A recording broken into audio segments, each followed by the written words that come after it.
German Shepherd was guarding an empty stroller in the middle of the road. What baby did next left everyone in tears. The story you are about to listen will leave you questioning everything you thought you knew about the connection between children and animals. What happens when a lost child and a mysterious dog share a secret that no adult can understand? If you enjoy this heart-wrenching tale, please like, share, and let us know where you're listening from. Rain pounded against Lucy Morgan's windshield as she drove through the winding roads of Pine Creek. The wipers fought a losing battle against the downpour, and she squinted through the blurry glass.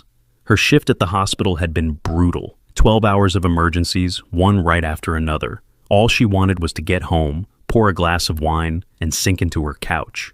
A flash of movement caught her eye, something in the middle of the road. Lucy slammed on her brakes, the car skidding slightly on the wet asphalt before coming to a halt just feet away from what appeared to be a baby stroller. "What on earth?" she whispered, heartbeat thundering in her chest. The stroller sat abandoned in the middle of the road, rocking slightly in the wind. But what made Lucy's blood run cold wasn't the empty stroller. It was the German Shepherd circling it, hackles raised, teeth bared whenever the wind pushed the stroller even an inch. Lucy's fingers trembled as she reached for her phone. The dog's eyes locked with hers through the windshield, intelligent, almost human-like in their intensity. It wasn't aggression she saw there. It was protection. 911, what's your emergency? "I need help," Lucy said, her voice shaking. "There's an empty baby stroller in the middle of Pinewood Drive, near the entrance to Hollow Creek Forest. And there's a German Shepherd guarding it. I don't see a baby anywhere." "Ma'am, did you check if there's a baby in the stroller?" Lucy swallowed hard. "No, I can't get near it. The dog won't let anyone approach, but something's wrong. I just know it." She watched as the rain soaked the dog's fur, yet it remained steadfast, circling the stroller, occasionally looking toward the dark line of trees that marked the edge of Hollow Creek Forest. "We'll send a unit right away. Please stay in your vehicle, ma'am." Lucy hung up, but couldn't take her eyes off the scene. Lightning flashed, illuminating the road for a brief second. The stroller was expensive looking, with plush padding and a rain cover that had partially blown off. The dog's coat was muddy, but beneath the dirt, Lucy could see it was well-groomed, not a stray. "Where's your family?" she whispered. As if hearing her, the dog's ears perked up, and it let out a series of urgent barks, not at her, but at the forest. The minutes crawled by as Lucy waited for help to arrive. She drummed her fingers against the steering wheel, debating whether to try approaching the stroller again. Just as she was reaching for her door handle, police lights flashed in her rearview mirror. 2 officers rushed out, rain slicking off their yellow ponchos. The German Shepherd's barking intensified, but it didn't attack. Instead, it ran a few steps toward the forest line, then back to the stroller, as if trying to communicate something. "Ma'am, please stay in your car," one officer called out, as Lucy rolled down her window. "Animal control is on the way." "There might be a baby," Lucy called back, her medical training making her anxious about precious minutes ticking by. The male officer approached slowly, hands out in a non-threatening gesture. The dog growled but didn't lunge. "Easy, boy," the officer said. "We're here to help." Just as he got within 10 feet of the stroller, the German Shepherd went wild, not with aggression, but with excitement. It ran full speed toward the tree line, then stopped, barking frantically before running back to the stroller. The officers exchanged confused glances. Lucy got out of her car, ignoring their warnings. The rain soaked through her scrubs immediately. "I think he wants us to follow him," she said. "Ma'am, please get back in your—" A sound cut through the rain and barking. Faint at first, then more distinct, a child's voice. "Max! Max, I'm here!" 3 sets of eyes turned toward the forest edge, where a small figure emerged from between the trees. A boy, no older than 5, drenched to the bone, his pajama bottoms caked with mud, his feet bare and scratched. His blonde hair was plastered to his forehead, but his eyes were clear and focused on the German Shepherd. The dog, Max apparently, bounded toward the child, all earlier aggression gone, replaced with what could only be described as relief. "Oh my God," Lucy whispered as the officers rushed toward the boy. "Where did he come from?" The child wrapped his small arms around the dog's wet neck, burying his face in the fur. "He helped me," the boy whispered, his voice barely audible over the rain. "Max helped me find my way back." 3 miles away at Sunnyside Preschool and Daycare, chaos had erupted. Teachers ran from room to room, checking closets, bathrooms, and storage areas. Parents who had arrived for pickup gathered in the lobby, whispering amongst themselves as police officers took statements and descriptions. Sarah Jensen, the lead teacher for the Cardinals room, couldn't stop the tears streaming down her face as she spoke to Detective Reynolds. One minute he was there, during quiet time, coloring in the reading corner, she said, her voice breaking. I turned to help Maddie with her shoelaces, and when I looked back, Noah was gone. It couldn't have been more than 45 seconds. Detective Reynolds kept his voice calm, though his eyes betrayed his concern. And all the doors were locked? Yes, Sarah nodded vigorously. We have electronic locks on all exterior doors. Parents need a code to enter, and the children can't reach the exit buttons without an adult lifting them. Security footage? The director, Ms. Winters, stepped forward, her usual composed demeanor fractured by worry. Already checking, but our system has been glitchy this week. The company was supposed to come fix it tomorrow. Noah's parents? On their way, Ms. Winters confirmed. They both work across town. His mother is an architect, his father is in IT. As if on cue, the front doors burst open. A woman with dark curly hair rushed in, her eyes wild with panic, followed closely by a tall man whose face had gone completely pale. Where is he? The woman demanded, her voice echoing through the lobby. Where's my baby? Detective Reynolds approached the couple, his expression professionally neutral. Mr. and Mrs. Hayes, I'm Detective Reynolds. We're doing everything we can to find Noah. Rachel Hayes clutched her husband's arm so tightly her knuckles turned white. How does a 4-year-old just disappear from a locked daycare facility? He's 5, David Hayes corrected automatically, his voice hollow. He turned 5 last month. The detective nodded, making a note.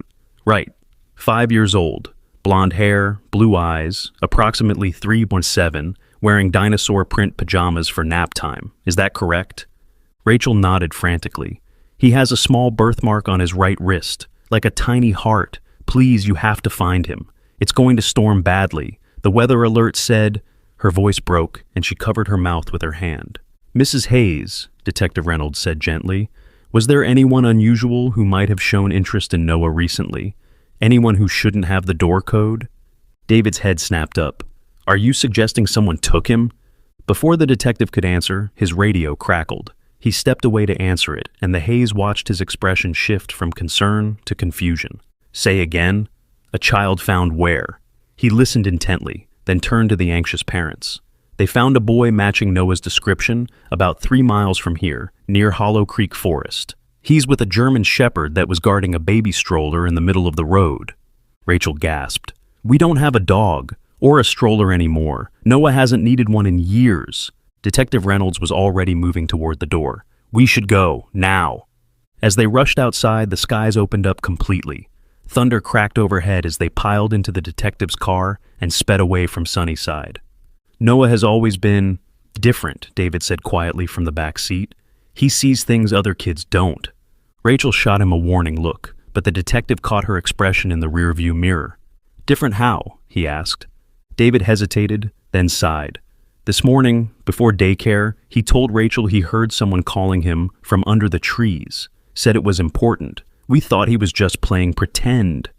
David, please, Rachel whispered. Not now. But Detective Reynolds' grip tightened on the steering wheel. What exactly did he say about this voice? David closed his eyes, remembering. He said, Someone small needs help, Daddy. They can't find their way home. They've been lost for a very, very long time.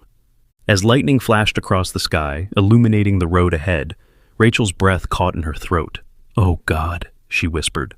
What if he wasn't pretending? The detective's car sped through the rain-slicked streets toward the place where a little boy, a German shepherd, and an empty stroller waited in the storm, and the secret that connected them all was about to shatter everything these parents thought they knew about their quiet, unusual son. By the time Detective Reynolds' car pulled up to the scene, Noah Hayes was wrapped in a police blanket inside one of the cruisers. The rain had eased to a steady drizzle, but thunder still rumbled in the distance. The German shepherd, Max, sat alert outside the car door, refusing to leave the boy's side, even when animal control tried to approach with treats and a leash. Rachel was out of the detective's car before it fully stopped, running toward the cruiser that held her son. David followed close behind, his long legs catching up quickly. An officer stepped aside to let them pass, and Rachel yanked the car door open. "Noah!" she cried, reaching for her son. The boy looked up, his blue eyes unnaturally calm. "Hi, Mommy," he said quietly, as if he'd just returned from a normal day at school. Rachel pulled him into her arms, her body shaking with sobs. "Baby, what happened? How did you get all the way out here?" She ran her hands over his arms and legs, checking for injuries. His feet were scratched and dirty, but otherwise he seemed unhurt. Noah didn't answer immediately. Instead, he looked past his mother to where Max stood watching them intently. "That's my friend," he said simply. "He needed my help." Rachel turned to look at the dog, noticing for the first time how it stared at her son, not with animal curiosity, but with something deeper, almost human. David knelt beside them. "Noah, whose dog is this? And where did you find the stroller?" "Max doesn't belong to people anymore," Noah replied matter-of-factly. "He belongs to the forest now, and the stroller belongs to the baby who got lost." The adults exchanged concerned glances. Detective Reynolds stepped closer, notepad in hand. "Noah, can you tell us how you got out of your daycare?" Noah tilted his head slightly, considering the question. "The back door was open a little bit. Max was waiting for me by the playground fence." "Wait," Sarah Jensen interjected, having arrived in her own car moments earlier. "That's impossible. The back door has an alarm. It would have sounded if it was opened."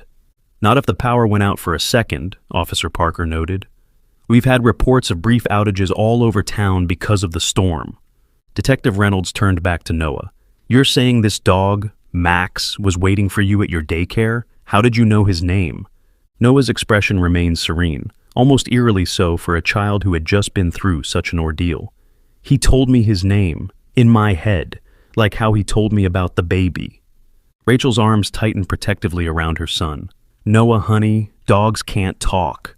"Max can," Noah insisted, his voice still calm but with a hint of steel that seemed out of place coming from such a small child.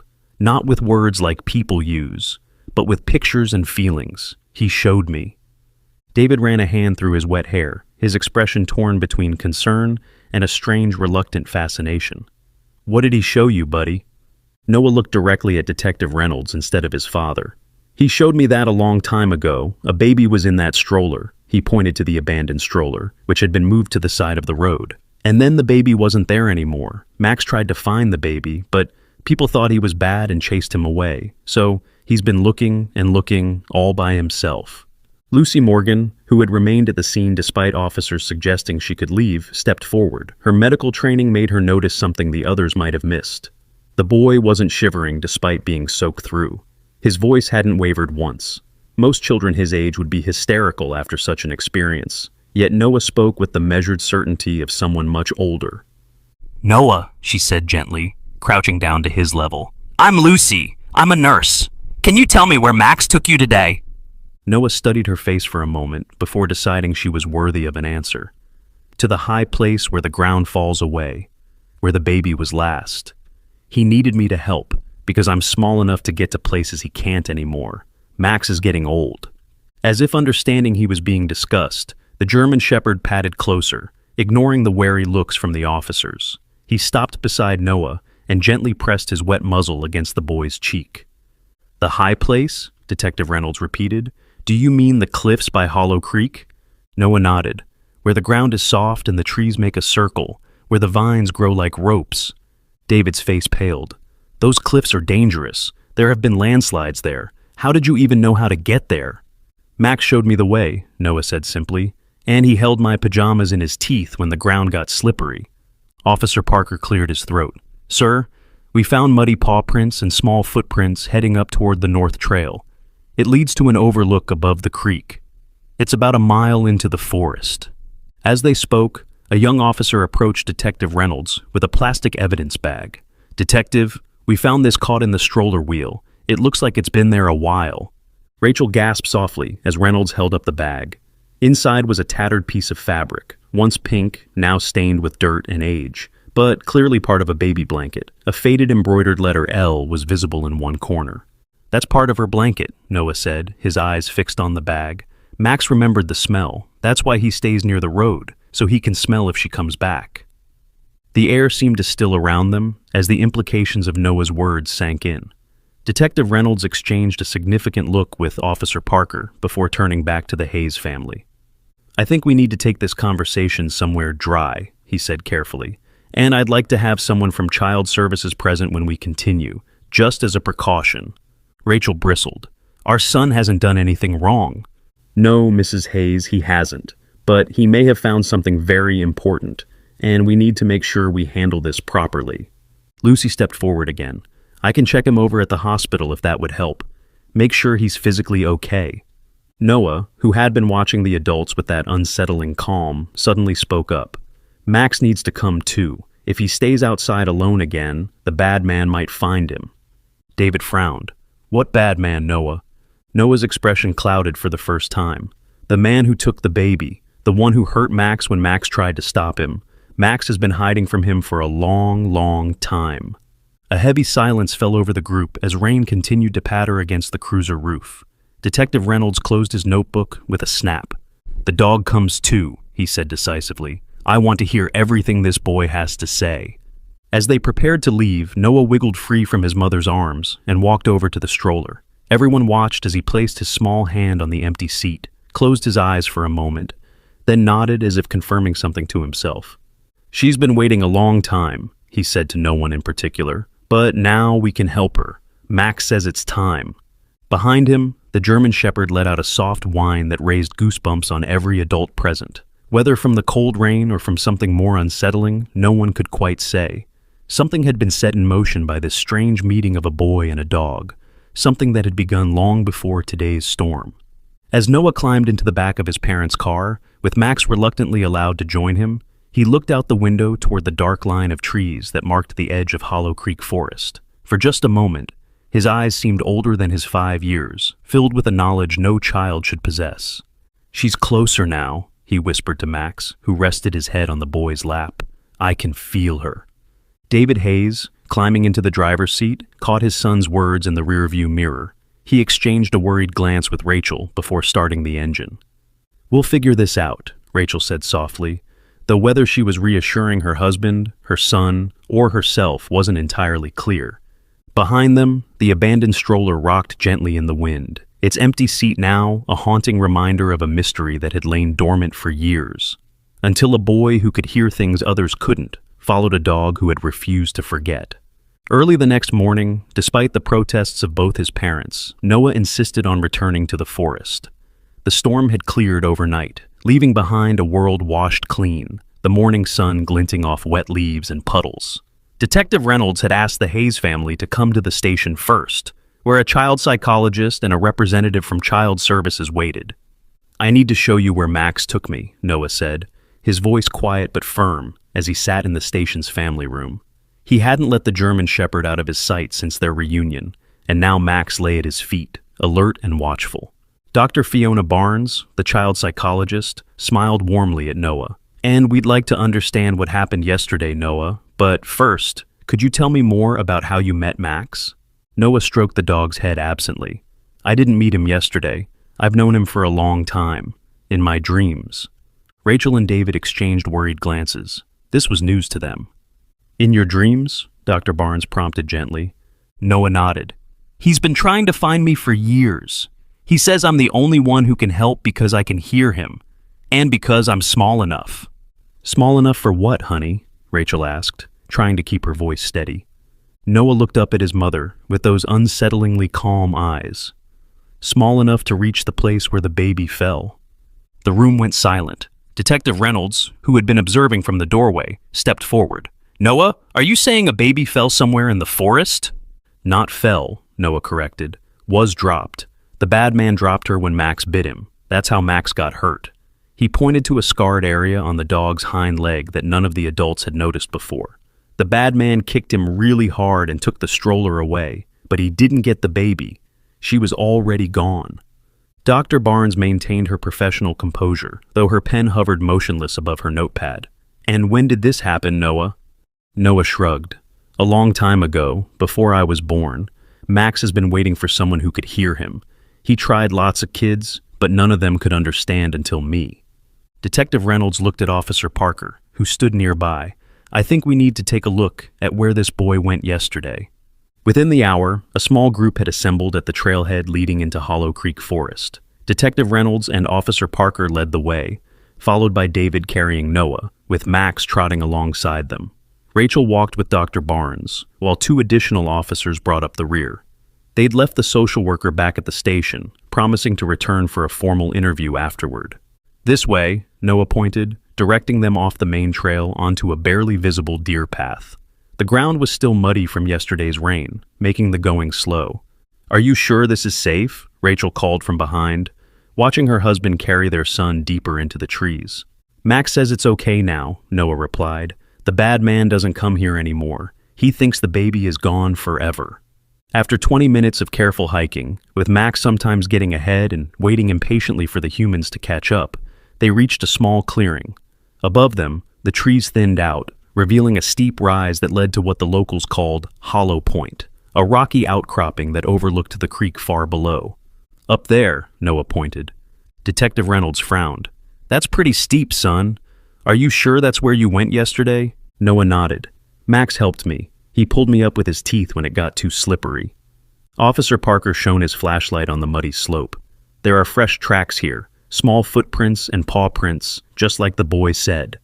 David set Noah down, and immediately the boy took Max's collar. "Show them," he whispered to the dog. As if understanding perfectly, Max began leading Noah up the slope, choosing a path that zigzagged to avoid the steepest parts. The adults followed cautiously, with Officer Parker documenting everything with his body camera. At the top, the forest opened onto a small plateau. One side dropped away sharply to the creek below, a good 50-foot drop onto jagged rocks. The other side was bordered by thick brush and a circle of unusually large pine trees. "This is it," Noah said, his voice hushed with reverence. "The circle of trees, where the ground ate the baby." Detective Reynolds surveyed the area with professional detachment, though his expression betrayed his unease. "What do you mean, the ground ate the baby, Noah?" Instead of answering, Noah walked toward the center of the circle, where a depression in the earth formed a shallow bowl. Max followed closely, sniffing the ground with intense focus. "Here," Noah said, pointing to the depression. The ground was soft from rain, like yesterday. The bad man was holding the baby, but Max jumped up and bit his arm. He demonstrated with a grabbing motion toward his own small arm. The bad man dropped the baby, and she rolled down into this hole. It was bigger then, Max says, full of old water and mud. She disappeared into it. David's face had gone pale. "Noah, honey, this sounds like—" "A sinkhole," Detective Reynolds finished for him. "This whole area is limestone. After heavy rains, sinkholes can form suddenly. They're usually filled with water at first, then drain away underground." Rachel pressed her hand to her mouth. "Are you saying a baby could have fallen into a sinkhole here?" Officer Parker was already examining the depression. "The ground here is different from the surrounding area, looser, and look at this." He held up what appeared to be a length of twisted vine, unusually thick and strong. "It's been cut, with a knife from the looks of it." Noah nodded. "The bad man cut it after he kicked Max. Max tried to pull the baby out with it, but he couldn't reach her. The bad man took the stroller and ran away." Dr. Barnes had been quiet until now, observing Noah's behavior with professional interest. "Noah, how do you know all this if it happened before you were born?" "Max showed me," Noah said simply, "in pictures, in my head, and he showed me where to look." The boy turned to Detective Reynolds. "We need to dig. She's still there." A heavy silence fell over the group. Reynolds looked at Parker, then at the Hayes parents, whose faces showed matching expressions of shock and disbelief. Finally, he made a decision. "Parker, call it in. We need a forensics team up here, and get search and rescue. We'll need equipment if we're going to excavate safely." Rachel gasped. "You're actually going to dig? Based on what a 5-year-old says a dog told him?" Detective Reynolds looked at her evenly. "Mrs. Hayes, in 23 years of police work, I've learned to follow every lead, no matter how unusual. And right now, your son is giving us information that matches with physical evidence. This area has changed since whatever event he's describing, but the description of a sinkhole is consistent with the terrain." David put his arm around his wife's shoulders. "Rach, what if he's right? What if there was a baby?" "The Mullen case," Officer Parker said suddenly, looking up from his radio. "Detective, remember the Mullen case? 3 years ago, young couple reported their 6-month-old daughter missing from her stroller. Andrea and James Mullen. They were picnicking near the creek, and the mother left the baby with the father while she went to the car. When she came back, both were gone. The father later turned up at home, claiming the baby had been kidnapped by a stranger while he was setting up their spot. Detective Reynolds' eyes widened in recognition. James Mullen. We questioned him extensively, but without evidence. He said a wild dog attacked him, forced him to drop the baby, Officer Parker continued. But there were inconsistencies in his story, and the mother insisted he was lying about something. Noah, who had been listening to this exchange with unusual attentiveness for a child his age, spoke up. That's not the baby Max is looking for. She's been here much longer. All eyes turned to the boy. Reynolds crouched down to Noah's level. What do you mean, son? How much longer? Noah seemed to consult with Max, looking into the dog's eyes for a long moment. Many, many years. Max was just a puppy. He lived with a family in a yellow house by the big road. One day he followed a man who took a baby from her yard. The man brought her here. My God, Dr. Barnes whispered. He's describing another case entirely. Reynolds stood slowly, his mind racing. We need to look at missing children cases going back. How far, Parker? How old would this dog be? Officer Parker studied Max. German Shepherds live 10 to 13 years on average. This one's older but still healthy. I'd say we're looking at a cold case from at least 10 years ago, possibly longer. Detective Reynolds nodded grimly. Call the station. Tell them to pull every missing child case in a 50-mile radius going back 15 years. Specifically, any involving infants under a year old. While the adults were distracted by this revelation, Noah had wandered to the edge of the depression with Max. The boy knelt down and began digging with his small hands, the dog joining him with powerful paws that sent dirt flying. Noah! Rachel cried, rushing forward. Stop that! But before she could reach him, Noah had already pulled something from the loosened earth. He held it up, his expression solemn. It was a small, filthy object, so caked with dirt that it took the adults a moment to recognize it. A baby's sock. Tiny, once pink, with a ruffled edge. This was hers, Noah said. There's more down deeper. Max can smell her. Detective Reynolds took the sock carefully, placing it in an evidence bag that Parker handed him.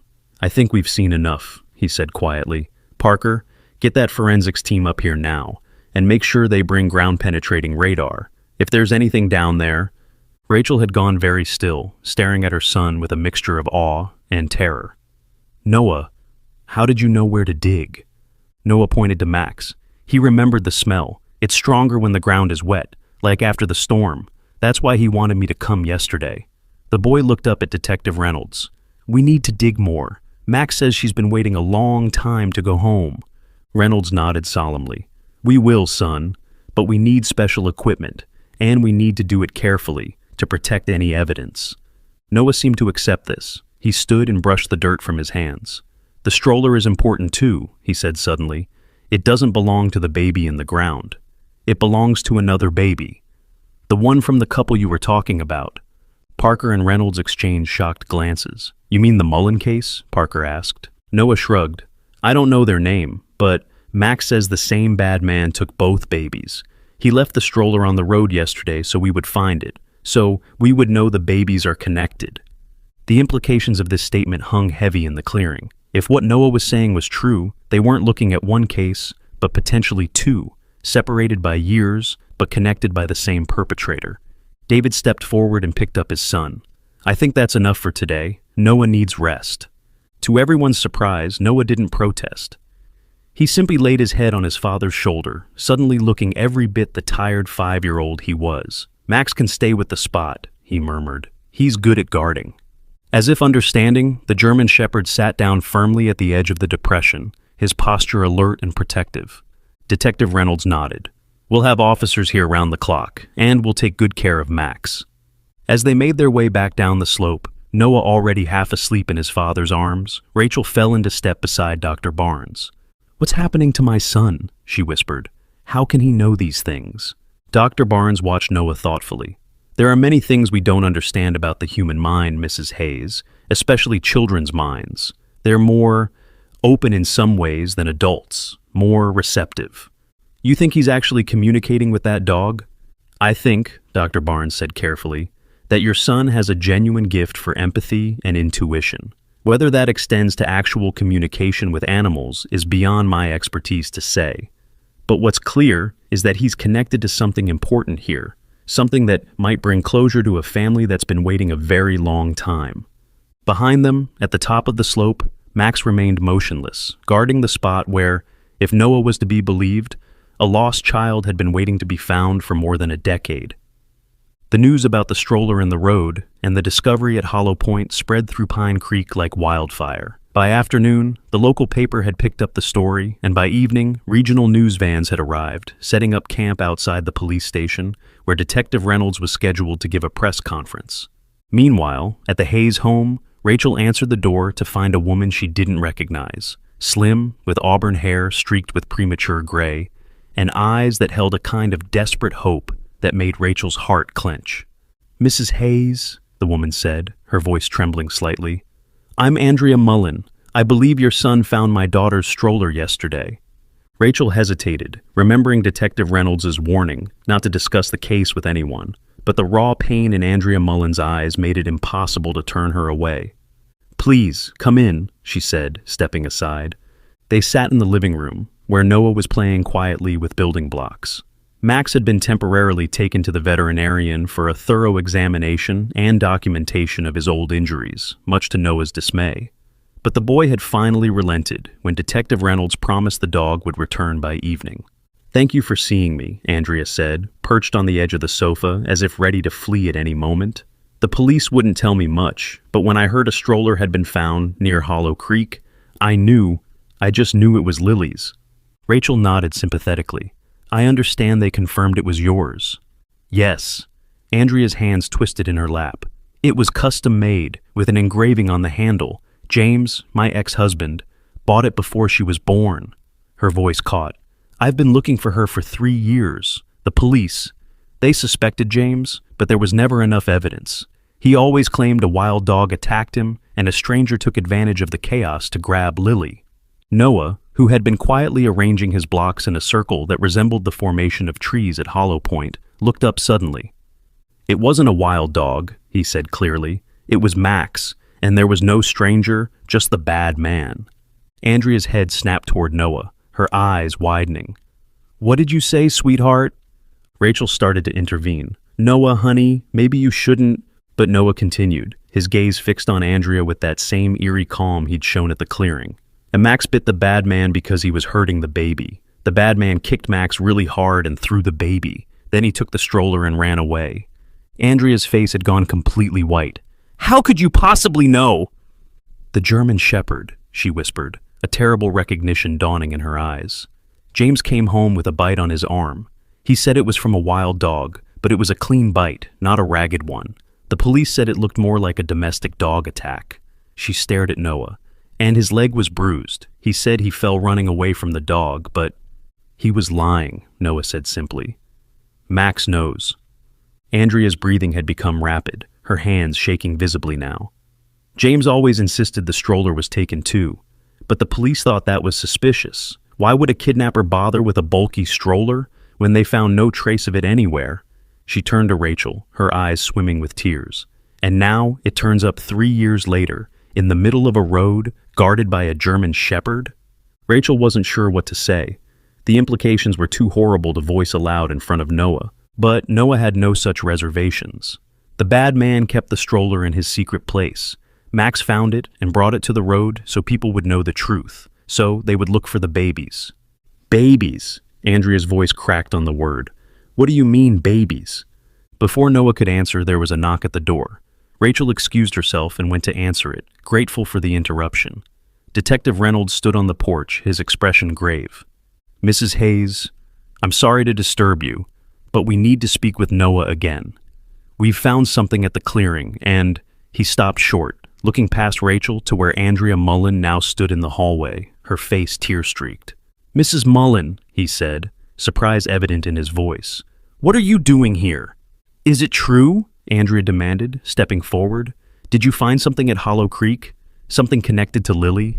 Reynolds's professional mask slipped for just a moment, revealing genuine compassion. "Mrs. Mullen, We're investigating several possibilities. I can't comment on ongoing. Please, Andrea's voice broke. It's been 3 years. I need to know. Reynolds hesitated, then nodded slightly.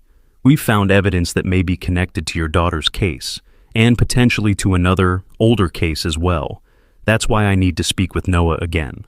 The pink sock, Noah said from behind them, where he had silently appeared in the hallway, and the blanket piece with the L. Those belong to the baby in the ground, not Lily. Andrea gasped softly, and Reynolds turned to Noah with renewed intensity. Noah, the forensics team used ground-penetrating radar at the site you showed us. They found an anomaly, something buried about 4 feet down. We're beginning careful excavation, but I need to know, how sure are you about what's down there? Noah looked at the detective with those unsettlingly old eyes in his young face. She's been there a long time, longer than Lily has been gone. Max has been trying to tell people for years, but no one could hear him. Reynolds nodded slowly. We've been looking through cold cases. There's one from 12 years ago that might match. A 9-month-old baby girl named Laura Emerson disappeared from her front yard in Pine Creek. The mother had left her in her stroller for just a few minutes while she answered the phone. When she came back, both the baby and the stroller were gone. Laura, Noah repeated, testing the name. The sock and the blanket piece both have L on them. Andrea's knees seemed to buckle, and Rachel quickly guided her to a chair. You're saying the same person who took my Lily also took this baby 12 years ago? And what? Buried her at Hollow Point? Reynolds looked uncomfortable, clearly regretting having this conversation in front of both Noah and Andrea. We don't know anything for certain yet, Mrs. Mullen. We're still in the early stages of investigation. But Noah wasn't finished. The bad man took both babies to the same place, but Max stopped him from hurting Lily the same way. He bit the bad man and made him drop her.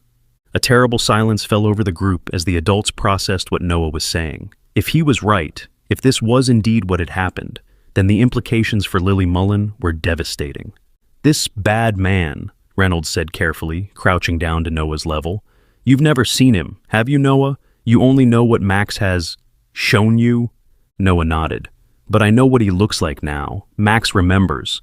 He has yellow hair and a mark on his neck, like a smudge, and he smells like the stuff Dad puts on the car to make it shiny. Reynolds' eyebrows shot up. Car wax? Noah nodded again. Max remembers the smell. It was on the bad man's hands when he took Laura, and it was on him when he took Lily, too.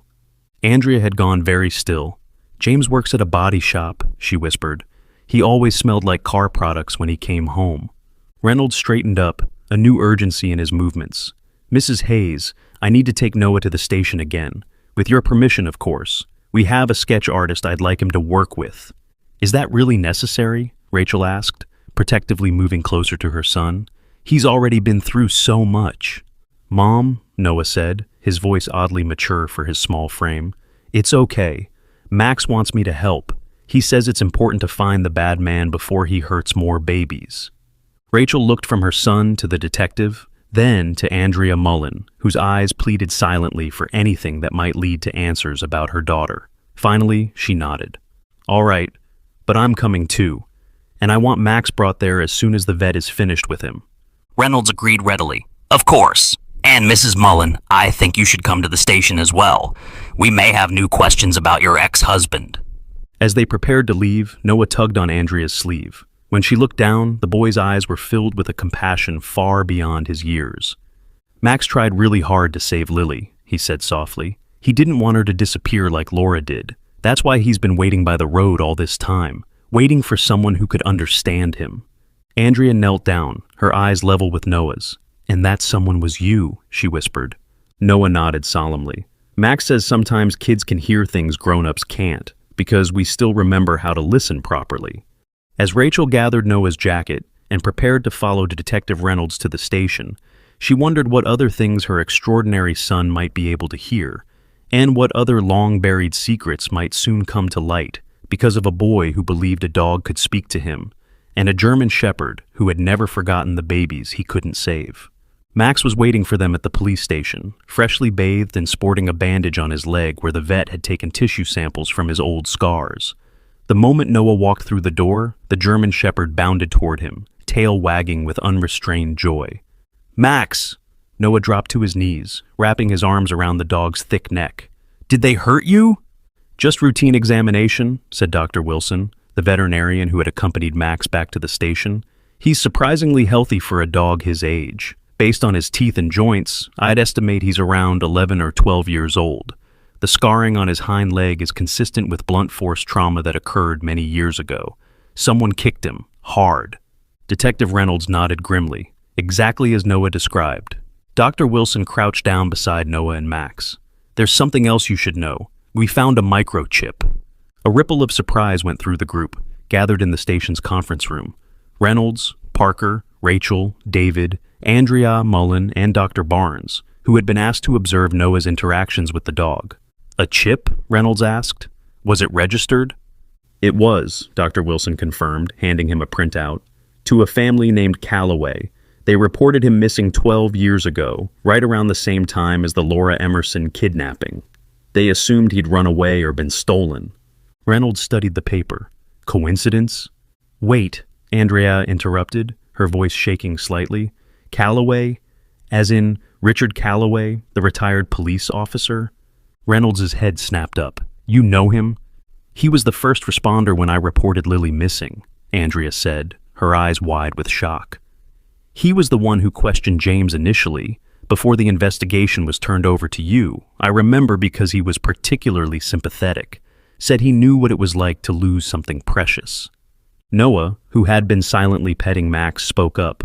"Max remembers Officer Calloway. He was kind. He tried to help Max find the baby, but he didn't understand what Max was telling him." Rachel exchanged an uneasy glance with David. Their son's seemingly preternatural knowledge was becoming harder to dismiss as imagination. Reynolds turned to Officer Parker. "Get Calloway on the phone. I want him down here, now." While they waited, a forensic artist worked with Noah in a separate room. Using Max as a reference point, Noah described the bad man in surprising detail. Blonde hair cut very short, a birthmark or tattoo on the left side of his neck, shaped like a smudged star, hands that smelled of car wax, and eyes the color of the sky when it's about to storm. When Noah finished, the artist turned her sketchpad around. The face that stared back at them was so specific, so devoid of the usual childish estimations, that even Dr. Barnes seemed taken aback. "That's remarkably detailed for a child who claims to have only seen this person through a dog's memories," she murmured to Reynolds. "Mom," Noah called, running over to Rachel after the session ended, "Max wants to show me something else, something about the bad man's secret place."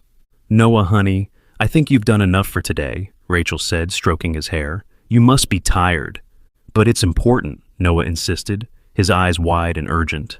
"Max says the bad man keeps special things from the babies he takes, to remember them by.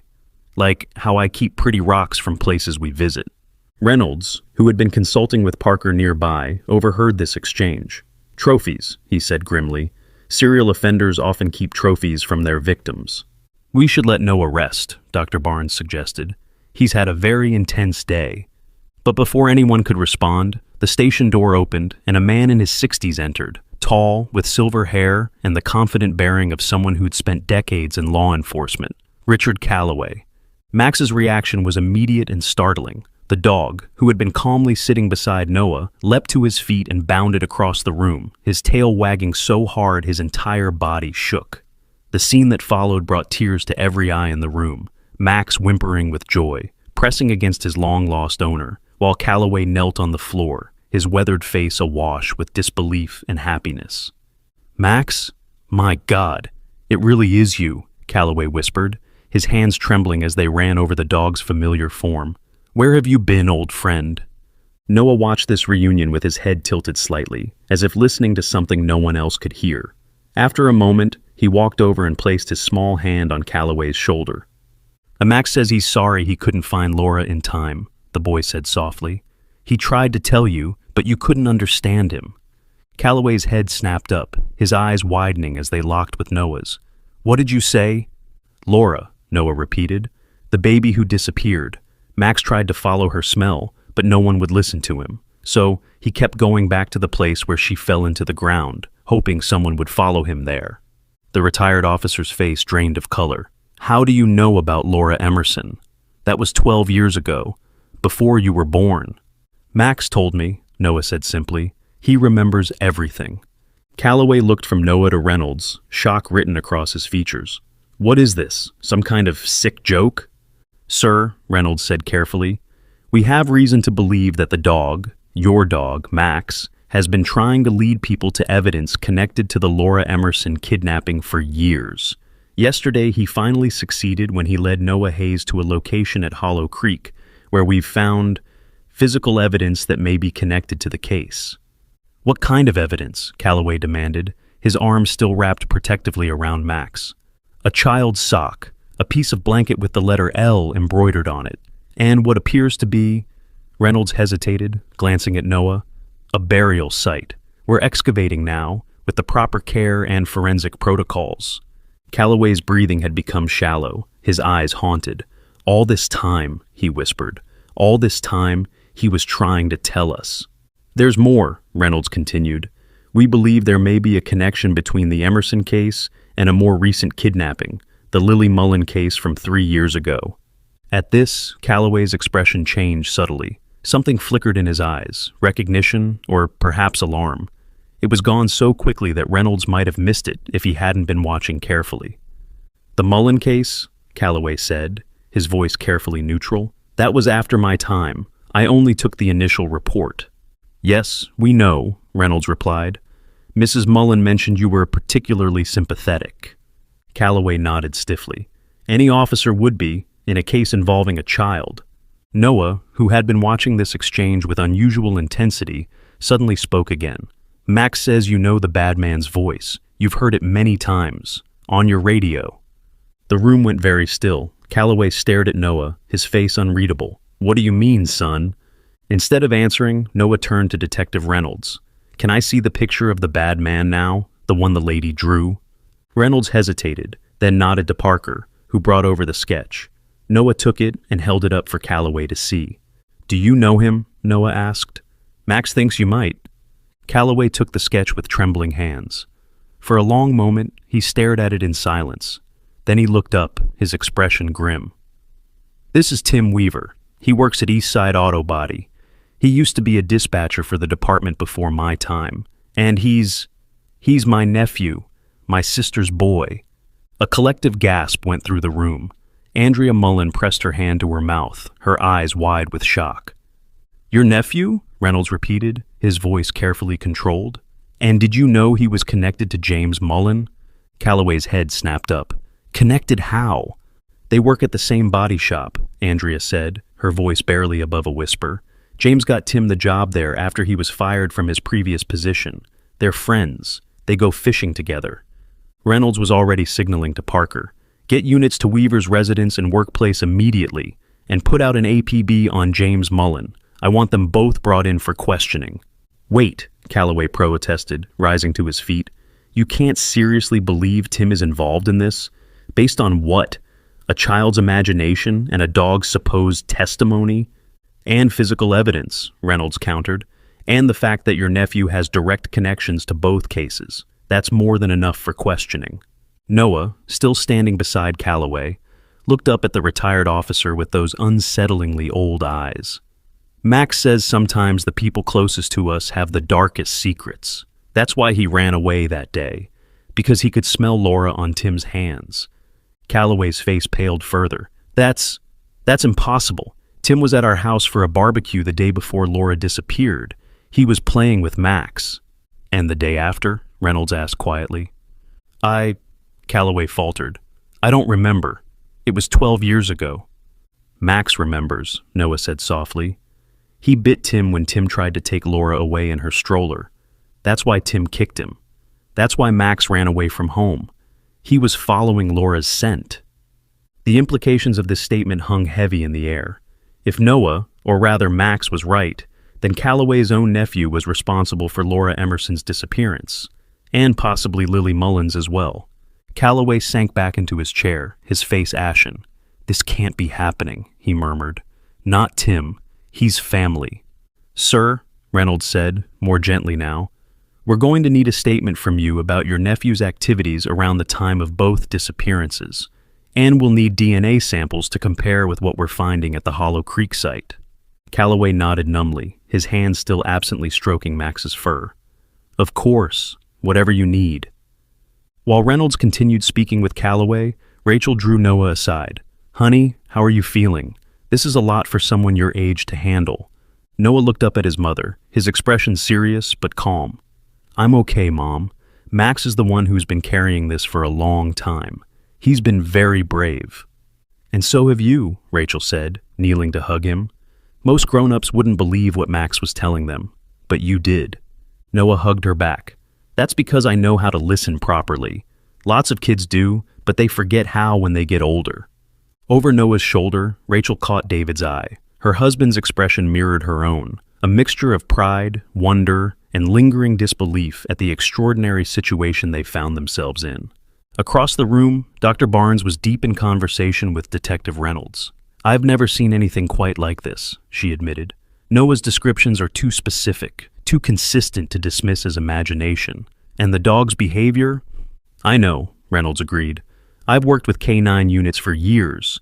Dogs can be trained to find evidence, to track scents, but this level of apparent communication, this persistence over years, it's unprecedented. Dr. Barnes watched as Noah went back to sit beside Max, the boy's small hand resting on the dog's head with a familiarity that seemed to go beyond their short acquaintance. There are documented cases of children with extraordinary empathic abilities, she said thoughtfully, and animals often perceive things we don't. Changes in behavior, emotional states, even medical conditions before they're clinically detectable. Is it so far-fetched to think that a particularly sensitive child might be able to interpret a dog's memories and intentions? Before Reynolds could answer, Officer Parker burst back into the room, his expression urgent. We've got a problem. Tim Weaver didn't show up for work today. His apartment's empty. Looks like he packed in a hurry. And James Mullen is also missing. Andrea gasped. Missing? What do you mean missing? His roommate says he left early this morning, took a bag with him. Said something about a fishing trip. Noah stood up suddenly, his small body tense. The lake house, he said clearly. That's where they're going, where they took Lily. All eyes turned to the boy. Reynolds approached slowly.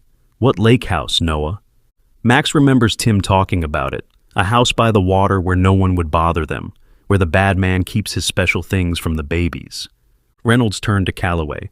Does your nephew have a lake house? The retired officer shook his head. Not that I know of, but my sister, his mother, had a cabin on Lake Sutter. Tim used to go there as a kid.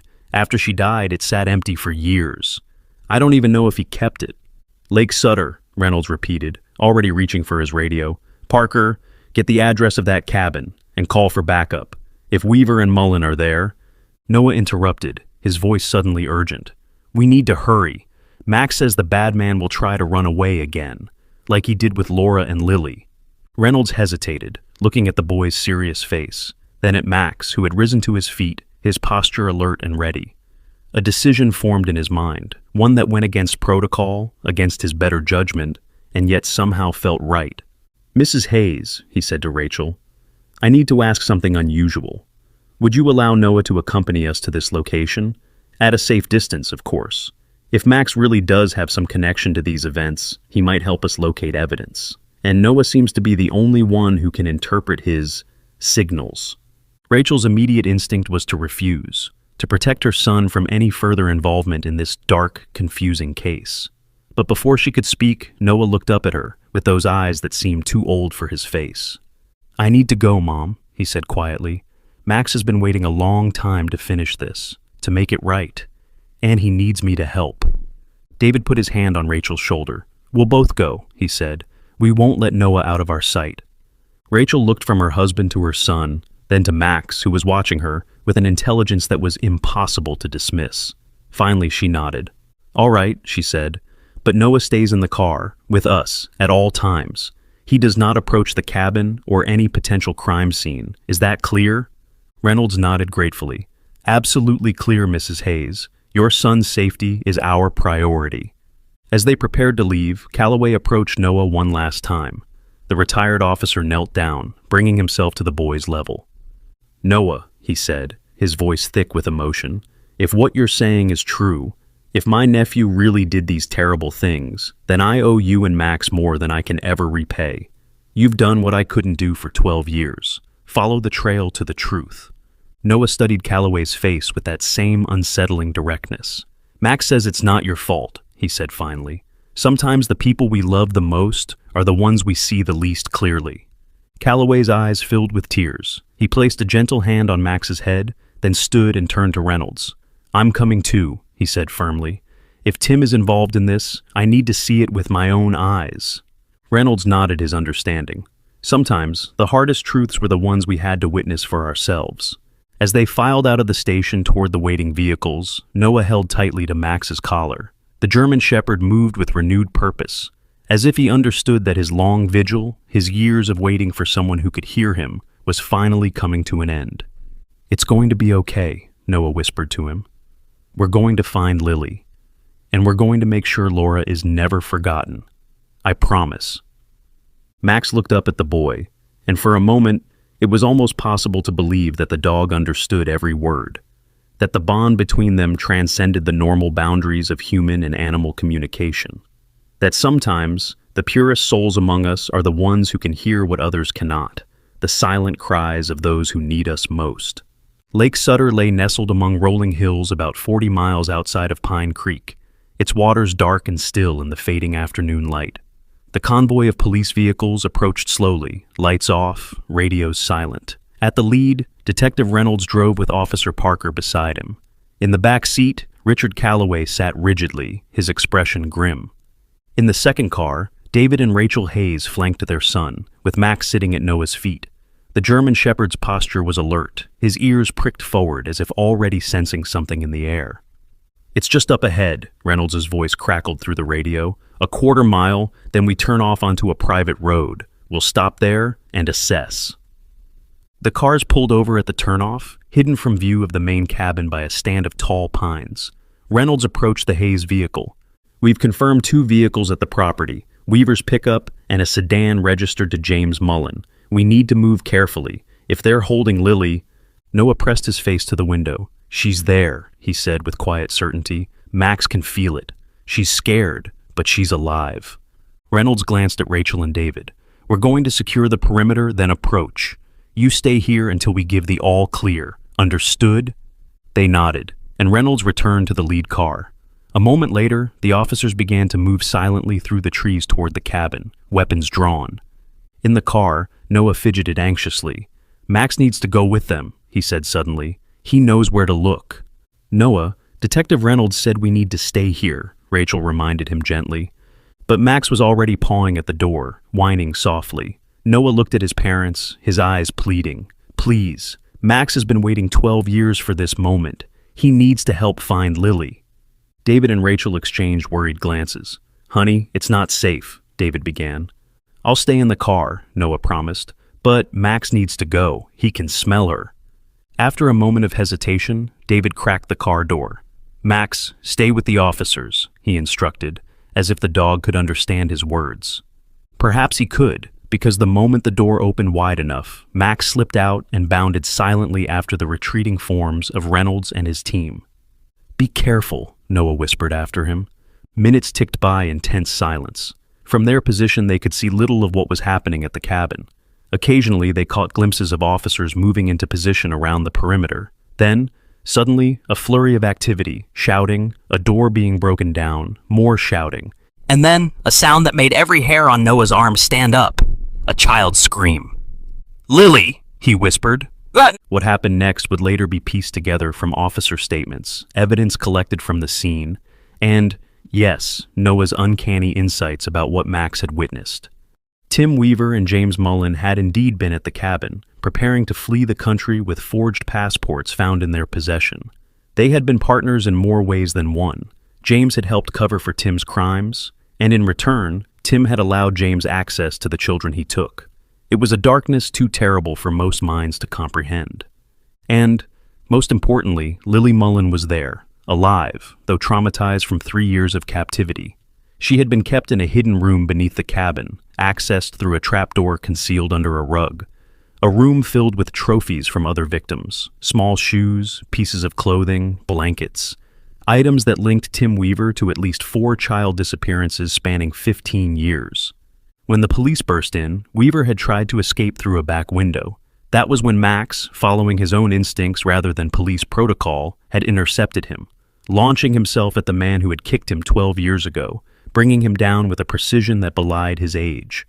As officers handcuffed Weaver, Max had turned his attention to the cabin floor, scratching frantically at the concealed trapdoor, barking with an urgency that could not be ignored. When officers lifted the door, they found Lily, pale, thin, but alive, and behind her, shelves of nightmarish mementos, including a baby blanket with the name Laura, fully embroidered across its corner.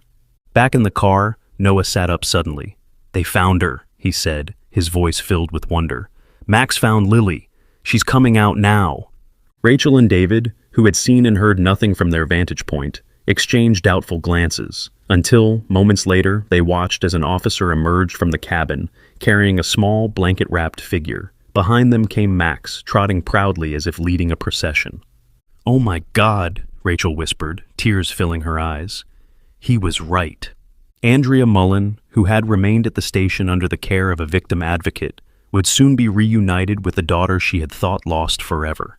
James Mullen and Tim Weaver would never again see freedom, their crimes too numerous and horrific for any possibility of parole. And at Hollow Creek, the careful excavation would continue, eventually revealing the remains of Laura Emerson, laid to rest after 12 long years of waiting to be found.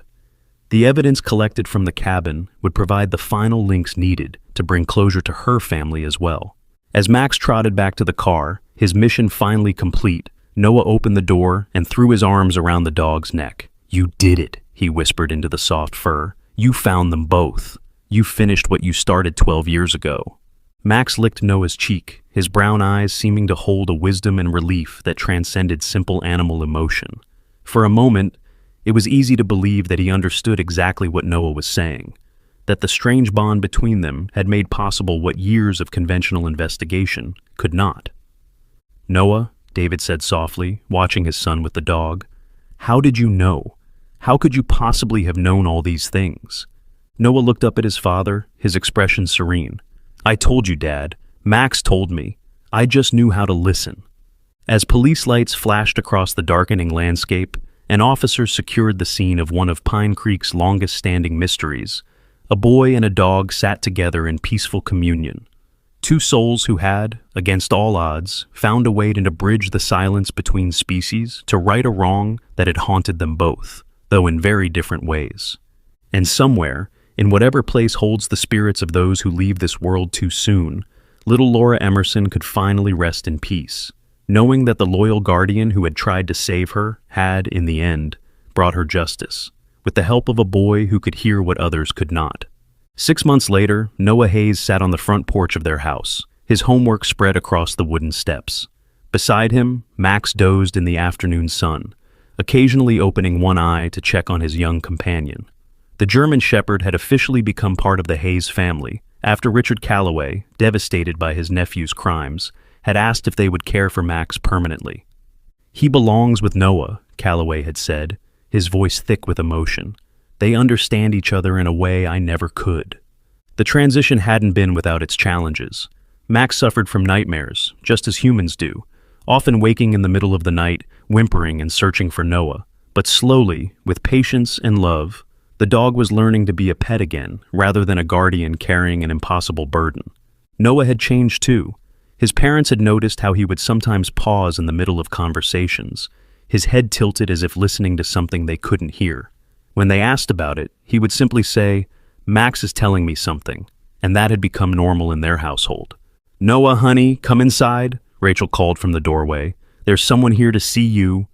Noah looked up from his math homework to see Andrea Mullen walking up their front path, holding the hand of a little girl with curly brown hair and bright blue eyes. Lily was 6 now, having spent her 4th, 5th, and 6th birthdays in captivity. But with intensive therapy and her mother's unwavering love, she was slowly becoming the child she was meant to be. "Hi, Mrs. Mullen," Noah said, standing up politely. "Hi, Lily." Lily hung back shyly behind her mother, but her eyes were fixed on Max, who had lifted his head at their approach. "Lily wanted to meet Max properly," Andrea explained, her voice still sometimes catching when she spoke of the dog who had saved her daughter. "She's been asking about him every day since we got back from our vacation." Noah smiled and patted Max's head. He'd like to meet you too, Lily. He remembers you from when you were really little. Lily took a tentative step forward. Does he really talk to you? Not with words like people use, Noah explained patiently, but yes, he talks to me. He uses pictures and feelings, like how you might draw something instead of writing it down. Lily nodded solemnly, as if this made perfect sense. Children, Noah had learned, were much more accepting of things that adults found impossible to believe. What is he saying now? Lily asked, taking another step closer. Noah placed his hand on Max's head and closed his eyes for a moment. When he opened them, there were tears there. He says he's sorry he couldn't save you sooner. He says he tried very hard, but it took him a long time to find someone who could understand him. Lily's eyes filled with tears too, but she continued forward until she was standing right in front of Max. It's okay, she whispered, placing her small hand on his muzzle. You did save me. You brought Noah to find me. Max's tail wagged slowly, and he gently licked Lily's hand. For a moment, watching them together, Andrea could almost believe that the dog truly understood every word. Lily has something for Max, Andrea said, wiping away her own tears. We made it together. Lily reached into her backpack and pulled out a small, hand-woven collar. It was purple and gold, with a small silver tag that read, Max, Hero and Guardian Angel. Purple is my favorite color, Lily explained, as Noah helped her put the collar on Max. And gold is for brave people, like you. Max sat perfectly still as they fastened the collar, his eyes moving between Lily and Noah with what could only be described as contentment. As they were admiring Max's new collar, another car pulled into the driveway. Noah looked up to see Detective Reynolds getting out, accompanied by a woman Noah didn't recognize. Detective Reynolds, Noah called, waving. Come meet Lily. Reynolds approached with a smile, but there was something serious in his expression. Hello, Noah, Mrs. Mullen, Lily. He nodded to each of them in turn. I'd like you to meet Dr. Sarah Chen. She's a researcher from the university who's been studying animal behavior and communication.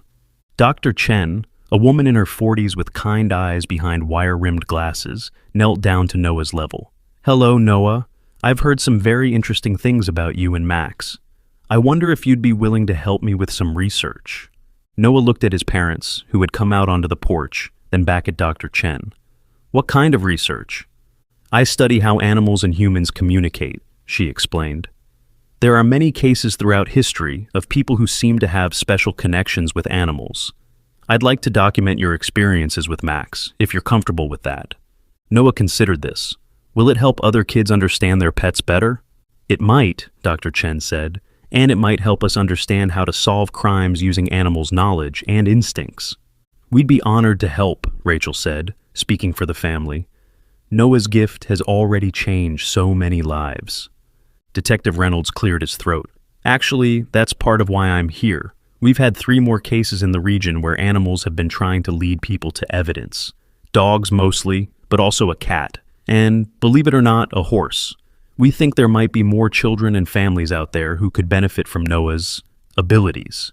Noah's eyes widened. There are other animals like Max who need help? We think so, Reynolds confirmed.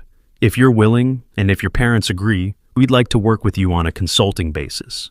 Nothing dangerous, nothing that would interfere with school or your normal life. But when we have cases where animals seem to be trying to communicate something important, yes, Noah said immediately. Yes, I want to help them. Max, who had been listening to this conversation with unusual attention, suddenly stood up and walked over to Dr. Chen. He sat down directly in front of her and stared into her eyes with an intensity that made her take a step back. What's he doing? She asked Noah. Noah tilted his head, listening. He's telling you something about your daughter. Dr. Chen's face went white. My daughter? How could he possibly know about my daughter? She's not lost, Noah said gently. But she's been very sad. Max says she has a pet rabbit who has been trying to tell her something important, about where her grandmother hid something before she died. Dr. Chen's hand flew to her mouth. Patches, she whispered. My daughter's rabbit, Patches. Ever since my mother died last year, Emma has been insisting that Patches is trying to show her something in my mother's garden. We thought she was just grieving, trying to find ways to feel close to her grandmother. Patches knows where your mother buried something special for Emma, Noah continued. his voice taking on that strange, mature quality it had when he was interpreting Max's communications. She did it the day before she went to the hospital. She wanted Emma to find it when she was older, but she never got the chance to tell her. Dr. Chen sat down heavily on the porch steps. This is impossible, but my mother did love to bury little treasures for Emma to find. Time capsules, she called them. Max says you should let Emma follow Patches tomorrow morning, when the sun is bright. In the corner of the garden where the roses grow, there's a metal box buried there with Emma's name on it. Dr. Chen looked from Noah to Max, then back again. If this is true, she began. It is, Noah said simply. Max can feel it. Animals remember things differently than people do. They remember with their whole bodies, not just their minds. And sometimes, they remember things that happen near them, even if they weren't there to see it. As if to emphasize Noah's point, Max walked over to the corner of the Hayes' front yard and began digging in a specific spot. Within moments, he had unearthed a small metal toy car, rusted but still recognizable. That's impossible, David said, staring at the toy. We've lived here for 3 years. How could he know there was something buried there? Noah walked over and picked up the toy car. It belonged to the little boy who lived here before us. Max says he buried it there the day before his family moved away. He was going to come back for it, but he never did. Rachel and David exchanged amazed glances. They had indeed purchased the house from a family with a young son, but they'd never met the child or heard this story. We should return it to him, Noah said matter-of-factly. Max says he's grown up now, but he still thinks about this car sometimes. Dr. Chen stood up slowly, her scientific mind struggling to process what she had just witnessed. Noah, would you and Max be willing to work with me on a long-term study? I think what you're doing could revolutionize how we understand animal cognition and communication. As long as it helps people and animals, Noah agreed, and as long as Max wants to do it. Max, as if understanding the question, walked back to Noah and sat beside him, resting his head against the boy's leg with a contentment that spoke volumes. Detective Reynolds smiled. I think we have our answer. Noah, you and Max have already helped solve cases that had been cold for years. I have a feeling this is just the beginning. As the afternoon wore on, more visitors arrived. Richard Calloway came by with a special dog treat he'd made for Max, his way of maintaining a connection with the pet he'd given up for Noah's sake. The Emerson family, Laura's parents, stopped by to thank Noah once again for giving them the closure they'd needed for 12 years. And as the sun began to set, Noah found himself surrounded by people whose lives had been touched by his unusual gift, the ability to hear what animals had been trying to tell humans all along. It's not just me, Noah said as they all gathered on the porch, watching Max play with Lily in the front yard. Lots of kids can do this. We just forget how to listen as we get older. But maybe, if we try harder, we can remember. Dr. Chen, who had spent the afternoon taking notes and asking questions, looked up from her notebook. You really believe other children have this ability? Noah nodded. Max says there are lots of animals out there waiting for someone to hear them. Dogs who know where missing people are, cats who can sense when someone is sick, horses who remember things their owners need to know. We just have to learn how to listen properly. As if summoned by Noah's words, a small tabby cat appeared at the edge of the yard. It sat down and began meowing repeatedly, its eyes fixed on Dr. Chen. That's Mrs. Patterson's cat from down the street, Rachel said. Oliver. He's usually very shy around strangers. Noah walked over to the cat and knelt down. After a moment, he looked up at Dr. Chen with surprise. He knows you, he said. He says you helped save his brother 3 years ago, at the animal hospital where you used to work. Dr. Chen's eyes widened. I did volunteer at an animal hospital during graduate school, but how could this cat possibly know that? Animals remember kindness, Noah said simply. They remember the people who help them, even if they only meet them once. Oliver says his brother is healthy now, living with a family with 2 little girls. He wanted you to know that your kindness mattered. As the evening deepened and their visitors began to leave, Noah sat on the porch steps with Max, watching the stars appear in the darkening sky. Rachel and David sat nearby, still amazed by the events of the past 6 months.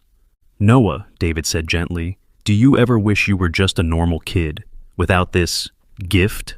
Noah considered the question seriously. Sometimes it's hard, he admitted. When Max shows me sad things, or when other animals are in pain. But mostly, I'm glad I can help. Max carried that sadness about Laura for so many years. Now he's happy. And Lily is safe. And Laura's family knows what happened to her. He paused, stroking Max's fur. I think maybe this is what I'm supposed to do. Help people and animals understand each other better. Rachel reached over and squeezed her son's hand. Whatever happens, we're proud of you. You've done something amazing. As they prepared to go inside, Noah noticed something that made him smile. In the yard, fireflies were beginning to dance in the warm air, and Max was watching them with the simple joy of a dog who no longer carried the weight of unsolved mysteries. Max says the fireflies are celebrating, Noah said softly. They're happy that the sad story finally has a happy ending. David and Rachel exchanged a look over their son's head. Whether or not animals could truly communicate with humans, whether or not Noah's gift was real in the way adults understood reality, one thing was undeniable. Their son had brought peace to a dog who had waited 12 years for justice, reunited a mother with her lost daughter, and given closure to families who had been searching for answers. And perhaps, in the end, that was the only reality that truly mattered. The story that began with a German shepherd guarding an empty stroller had become something much larger, a tale of loyalty, love, and the unbreakable bonds between those who protect and those who need protection. It was a reminder that sometimes the most important truths come not from what we can see or prove, but from what we're willing to hear when we open our hearts to listen. As Noah Hayes tucked himself into bed that night, with Max curled up on the floor beside him, he whispered a quiet thank you to the dog who had chosen him, trusted him, and taught him that the language of love transcends all barriers, even the ones between species. And if you've been moved by this incredible story of Noah and Max, please take a moment to like, share, and let us know in the comments where you're listening from. Stories like this remind us that miracles can happen when we believe in the impossible, and that sometimes the most powerful voices are the ones that speak without words. The bond between Noah and Max continues to this day, with both of them working alongside Dr. Chen and Detective Reynolds to help solve cases and reunite families. Because sometimes, the greatest gift we can give is simply learning how to listen, really listen, to those who need us most. And sometimes, just sometimes, those who need us most are the ones who have been trying to tell us their secrets all along.